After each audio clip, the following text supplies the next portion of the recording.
Lance Lynn of the St. Louis Cardinals joining us right now. Beard game super, super strong. Lance, how you doing? And how was your phone looking when Shohei Ohtani signed? Did you get any interesting insight? And what did you think when you saw all of the notifications? You can take us through the fake news of Toronto up to what we were talking about now, where he signs and gets the deferrals, and he's got even that little sneaky part of it where if the owner or the president of baseball operations leaves, so does he, or at least he can opt out. How you doing? I'm doing well, guys. Thanks for having me.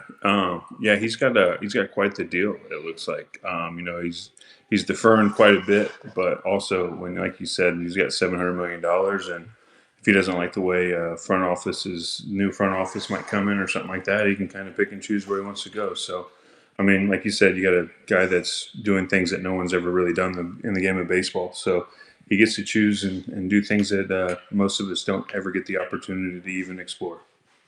Lance, are you playing? First of all, it looks weird to see Cardinals and hear Lance Lynn and Cardinals. That's so fucking weird to me.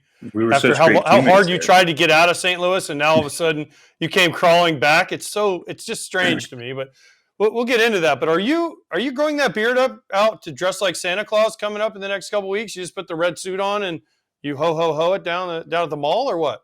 Yeah, you just throw a little extra gray in, and with a hat, then you can do whatever you want, and no one will think twice about you walking around. So this time of year, it's just a good way to hide out. Tell me about the Cardinals, bro. We got children in the way. Gotta watch our language. The little one wants to say hello. So that's my 3-year-old. She wanted to say hi. What does she think about St. Louis? She's looking forward to it. She gets to go to school and then come watch me pitch that night. So you can't really beat those things. And we're looking forward to it. Family's close by, so it's going to be a fun year. How much of a factor was that for you to be able to be close to home? Because is that the closest spot technically for you to drive to? From we're not going to give out your address, but that's a close destination for you. Is it the closest one? Yeah, that's one. It's one of 4 drivable destinations. So, drivable with 4 kids. After that, you're not trying to get in a car for much longer. So, that was one of I put together a list of where I had a chance to win. Go to the playoffs, do things like that, but also be close to home. And obviously that was one of the closer ones, and it worked out well. Got done quick. I was able to get close to what I wanted. So you can't be mad, and you get a chance to be home. Your family gets to be comfortable, and just see where the season takes you. Did you have a no-fly list like some teams that you observed where, and you don't have to necessarily say them, but they either don't look like contenders this year, you don't like the way they were run, or for say a team like Oakland, you don't even know where they're going to play. Although next year you do, but after that, yeah. I think you always have people where you're like, okay, at this time of your career, you're trying to make sure you want to go where you want to go and be happy. So that's where it's at more so than anything. Yeah, popsicle, nice.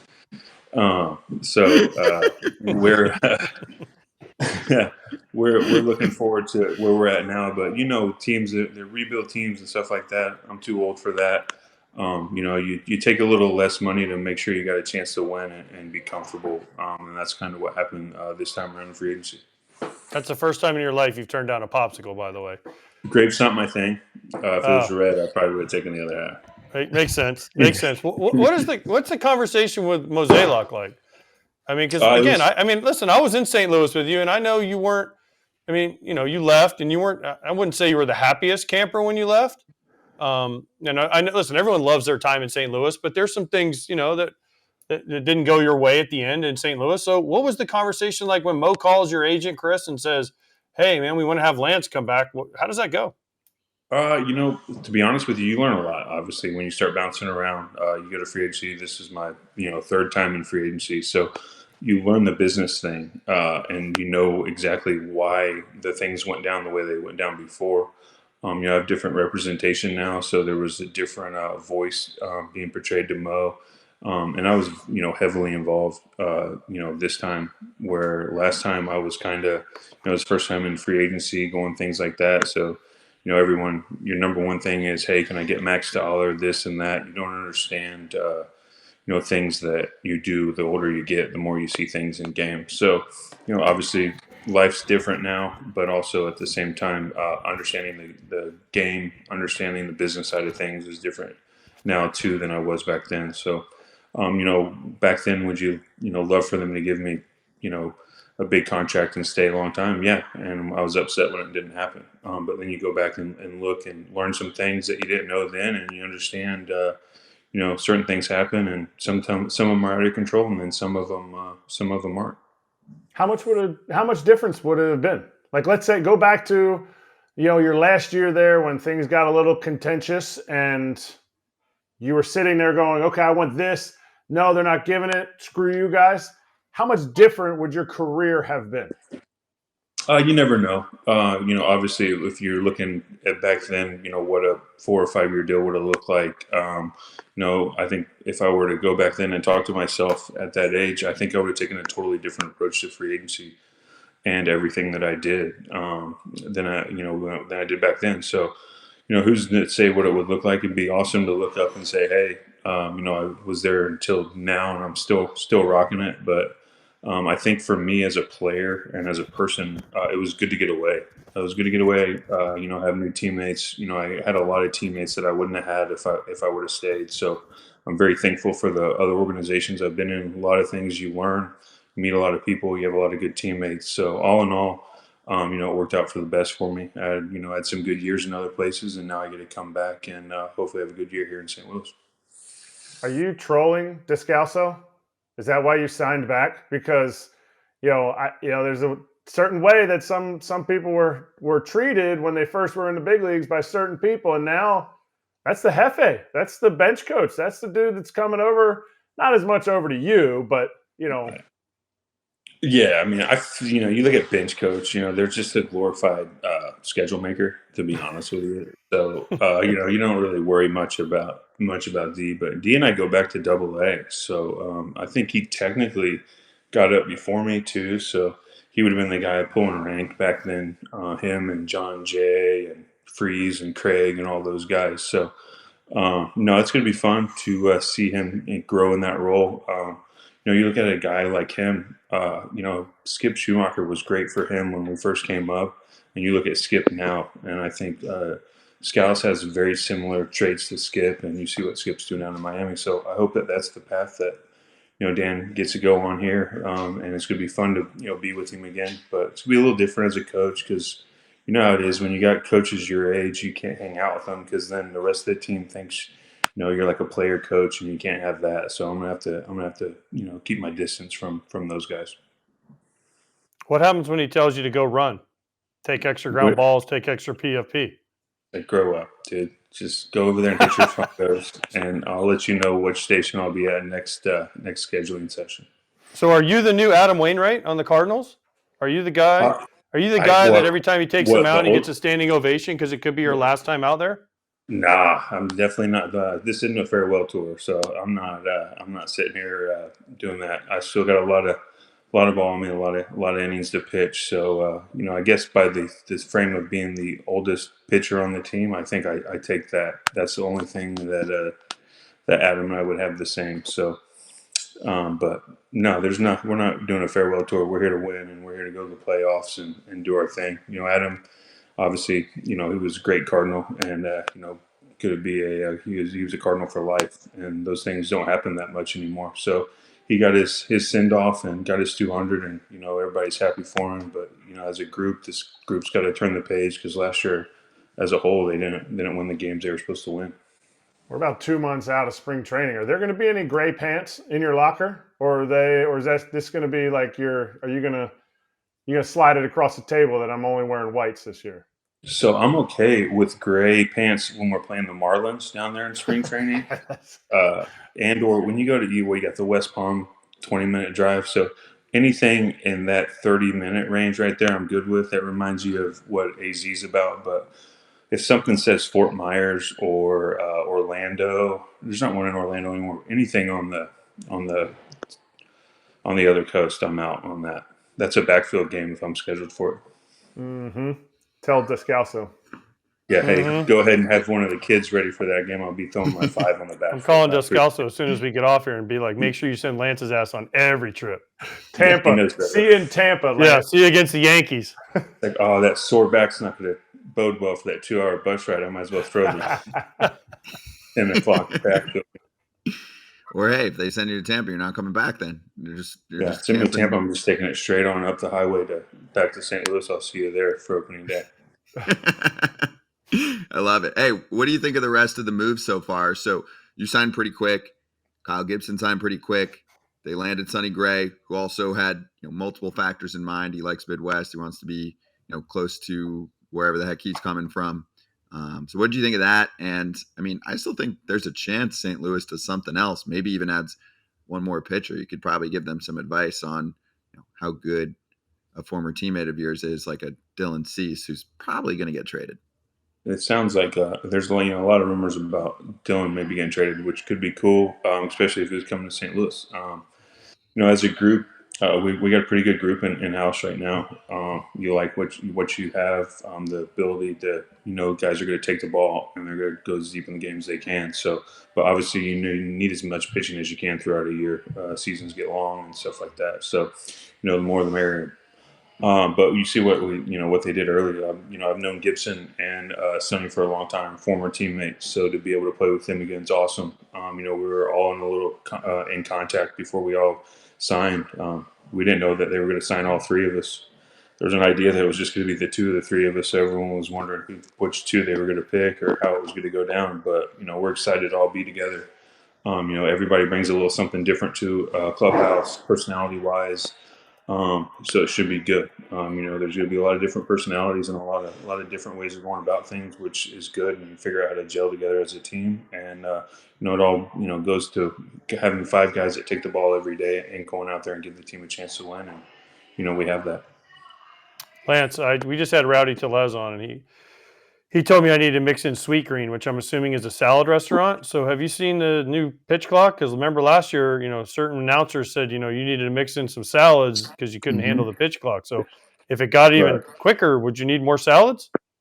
The pitch would go down to 18 from 20 with runners on. Yeah. Is that the rumor? So I mean, what's that mean? It's no different from the 15 you get with no runners on. So the way I see it is it should be the same, either one. And salads are always mixed in the off season because what else are you supposed to do? That's your time to get in the best shape of your life, right? So yeah, that's where we're at. Everyone come in like everyone else and. Oh. Phone call, rookie mistake. Oh, There we go. Up. Is he back?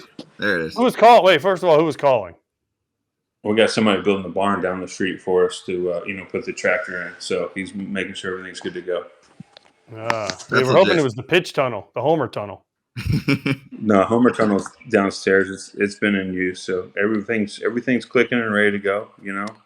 The old man's going to be able to, post 30 starts and 100 plus 80 innings, and everyone's going to hate it, but get you paid. Did you hear what Max Scherzer said? He was on with us, and he was talking about the pitch clock, and he's like, listen, I get it. I know that we needed it. And yeah, I mean, many people are a big fan of it. It did tighten up the pace, which he's like, yeah, I'm a fan of that too. He said he referenced doctor names, like some of the big ones in the sport, and said, I spoke to them, and they said the numbers might not show up in terms of how many more injuries there were this year, quantity wise. But he said that they found more severe elbow injuries this past season. And yeah, we can go down like all of, opening up Pandora's box and saying, hey, from the way that kids are being treated, how to pitch, up until how they're scouted and how they're drafted and how that turns into a major league deal, etc. Just wanted to get your thoughts on how you think it impacts the sport and how it can potentially be countered if you agree. I think that you're seeing the first wave of getting used to it, which you're going to have injuries. You're going to have things that are going to contribute to a new rule or new things like that. I think that you look at even the bases and pitch clock, the stolen bases went up this year, but there's going to be a way to counter that, and those probably won't be as high next year. So hopefully next year everyone's getting used to it, getting used to the pace and stuff like that, and injuries will be less because you're training for those things. You're prepared for it. When you just jump in and have to go, you're going to have things like that. Can you contribute it to the pitch clock for elbows and everything? Injuries being worse. I mean, technically you can because it's new and it's something to blame. But I also think that once people get used to it and they train for it and things like that, it's good to have a different way. There shouldn't be as many of those things that happen. So I think at the beginning, yeah, you can blame that because you didn't know what was going to happen. There was no way to know how to train for it and know what to expect. And now we do. So we should, be better equipped to handle that physically. All right, Max, or Lance, Max, whoever. You guys look similar. Same careers. You said you won't come up to Orlando because you don't want to have gray pants. So if I come down to Jupiter and I want to play golf, Mm-hmm. will you be able to get the day off to go play golf, or am I going to have to, go above your head to Ollie Marmol, Dr. Phillips alumni, same high school, Descalso, to get you out? Obviously, if it's a great pants day, that means you don't have to be there for the game. So we can talk any time after 1. So that's a 1:00 tee time. Usually those are always free. I haven't been able to talk with the pitching coach and manager yet on how those days look when we do have home games. Whether it's a 3-in dive, which means tee time's probably going to have to be pushed back to 2:30. Just to be safe, but any day game you're good to go after 1:00 if there's a road game. Do you guys have to stay for home games? I don't know. I remember back in the day, I had to stay for all 9 the whole time. I don't know, but that was back when Coach Mike. Is that the Cardinal way? That's the Cardinal way. That sucks. Oh yeah. Well, remember you had to have. You weren't in spring training. You were a mid-season come over. Yeah. So I remember one time I had a World Series ring, All-Star appearance, and I'm sitting there watching all 9 of a spring training game when the whole rest of the team, Marlins team on the other side, were all 0-3s leaving after the 3rd inning. So that was the Cardinal way back then. But hey, you remember you can learn new things and watch pitchers, and that's the best way to learn is on the bench. I wouldn't know because I never stayed.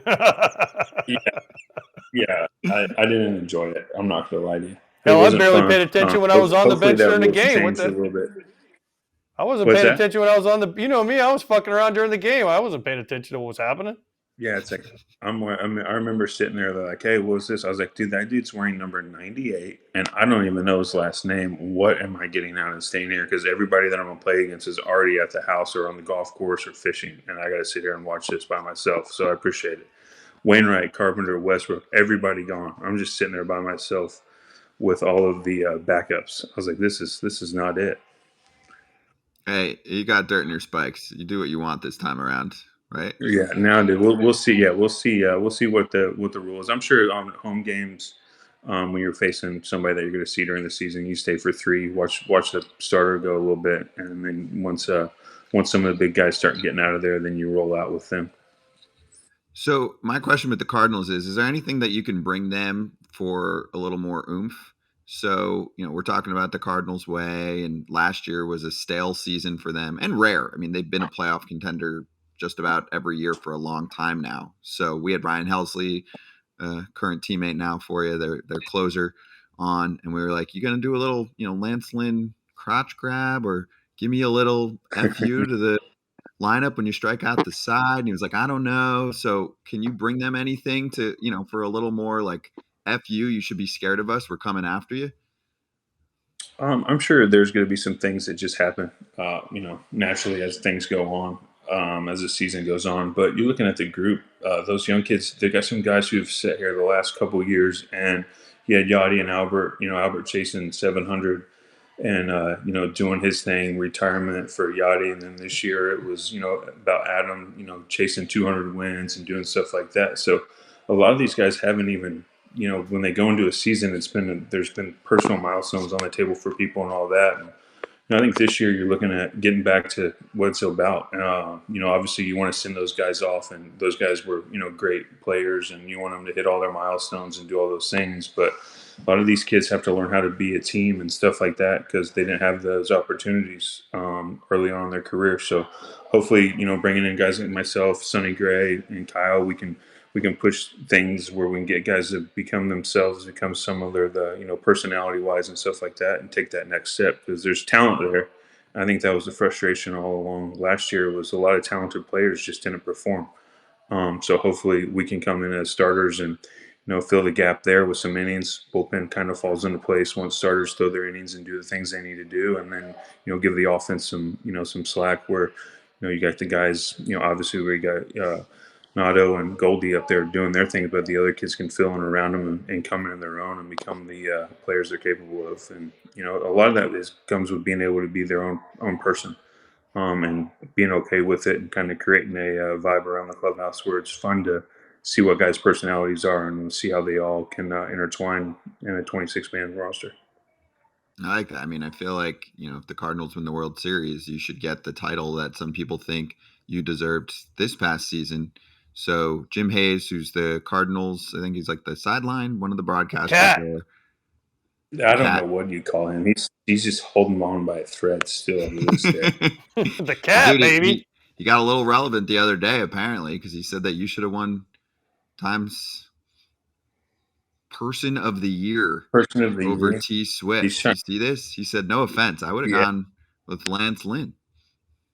Yeah, he's trying to fluff me up because he knows that he comes in bringing some weak-ass questions during the season. He's just going to get crushed. So he's doing some early, awesome off-season fluff to make sure I try to help him out. But that doesn't go anywhere with me. He's still how the media works, dude. Guys got to stay relevant. So you got to bring it to him when you get back to spring training to kind of keep him employed. Yeah, he's gonna try to use that, saying that, oh look, I voted for you, blah blah blah. I was like, no, that's not gonna work over here. I don't need any of that fluff shit. Please bring all of that. Like we mentioned, you've been in this league a while. We need that. This game needs that. So it's good to catch up with you, dude. As always, we needed a good little Lance Lynn spice day. We got a lot of spice today, actually. But congrats again on the deal, dude. Excited to see you back with the Cardinals and get ready for your weekly golf sessions, your tee times with Pierzynski coming soon. Sounds good. You guys have a good one. Happy holidays. Wait, Lance, hold up before you go. Hold up, I have one more. Do you remember when we were at the Cardinals? We have Bob Costas coming on next. Do you remember when Bob threw the first pitch, and then he had to were you out there that day? And then he had to throw it again because he threw it so shitty. I do remember. I remember that being a thing. I forget who was catching. Me, I was catching, motherfucker. You were catching it? Okay. I whiffed the first one because he threw it 17 feet outside. If you're using a catcher's glove like the way you catch with it, probably clanked. It did clank. It did clank. Not as bad as when you clanked my first pitch, but it was close. Yeah, you cut it all the way across the plate. Watch Bob's first pitch. Same thing. That was Lance. First pitch. That was the same pitch you threw me. Yep, same. Same pitch. That was the same pitch I clanked. At least I got in front of it. Watch this frame though. Bam! Look at that. Bam. The old yank down, bring it back up. Yeah. That's right. Hit the ground and bring it back up. That's right. Strike two. Yep. All right. You say bye. Bye. Bye. Hey, can she press you guys have happy holidays. You too. Happy holidays. Does she know how to press the off button, like the hang up? I'm sure she'll figure it out. She'll start pressing anything here in a minute. All right, remember to say bye. All right, you guys have a good one. We'll talk to you later. You too, Lance.